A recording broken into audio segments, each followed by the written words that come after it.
रायसेन जिले के सांची थाने में पदस्थ एएसआई राजू यादव की पुत्री ने यूपीएससी परीक्षा में 498 रैंक हासिल कर एक नया आयाम स्थापित किया है अपने पिता और मां के लिए। आइए हमारे साथ दिव्या यादव मौजूद हैं, हम उनसे बात करते हैं और जानने की कोशिश करते हैं कि जिस प्रकार चयन हुआ है, क्या क्या परेशानियों का उनको सामना करना पड़ा और आज वो अपने आप को किस मुकाम पर देखती हैं। पहले तो सबसे पहले आपको बहुत बहुत बधाई हो, इंडिया न्यूज की तरफ से भी आपने 498 रैंक हासिल की है, एक बड़ा मुकाम है आपके लिए, क्या कहना चाहेंगे। तो खुश हूँ क्योंकि ये मेरा फोर्थ अटेम्प्ट था और पहला इंटरव्यू था, तो अभी सफलता मिली है तो उसके लिए काफ़ी खुश हूँ। और मेन रोल तो पापा मम्मी का, भाई का और परिवार के सभी सदस्यों का, दोस्तों का, सभी का रहा है।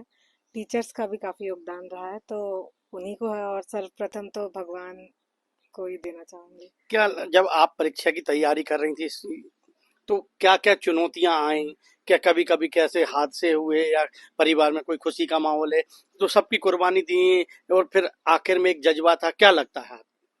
हाँ, कुर्बानियाँ तो थोड़ी देनी पड़ती हैं, जैसे कि यदि फैमिली फंक्शंस हैं तो, लेकिन पढ़ना भी होता था तो फिर उनमें ना जाकर पढ़ाई करना। फिर बीच में एक बार बड़े मामा जी हैं जिन्होंने मुझे हमेशा से बचपन से पढ़ाई के लिए प्रोत्साहित किया, पर वो गुजर गए थे, तो उसका भी एक बार थोड़ा दुख रहा था। और फिर अटेम्प्ट भी पिछले 2 बार, 2-3 बार प्रीलिम्स नहीं क्लियर हुआ, तो तब भी काफ़ी हताशा हुई। लेकिन फिर वही था, पापा मम्मी ने कहा कि करो, कर सकती हो तो आगे बढ़ो, बस यही रहा। तो एक जज्बा था जो लगा दिल में कि करना है और करके दिखाना है। तो लेकिन ऐसा कोई आपकी जिंदगी में ऐसा वो रहा हो पल जिस टाइम आपको चुनौती लग रही हो और उस समय आपको लगा हो कि नहीं मैं कर पाऊंगी। सर वही पिछला जो प्रीलिम्स था, जब वो नहीं हुआ था तो तब काफी हताशा हुई थी। लेकिन फिर भी वही था कि कर लूंगी, बस लगे रहना है, बिना ये सोचे कि क्या परिणाम होगा, अपनी मेहनत करनी है।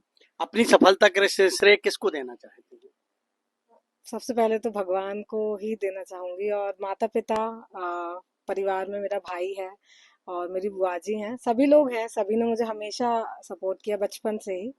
और दोस्त हैं मेरे, तो सभी को श्रेय देना चाहूंगी। आगे क्या सोचा है।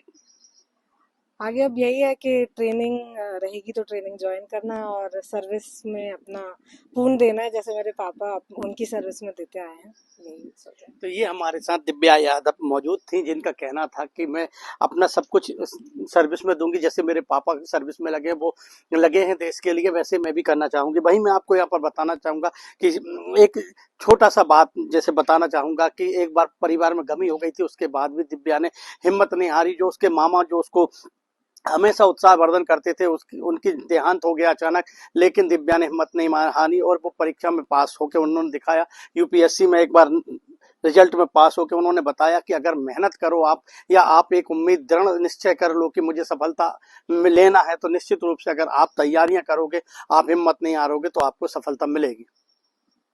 Ajay Gohil, India news, Raisen.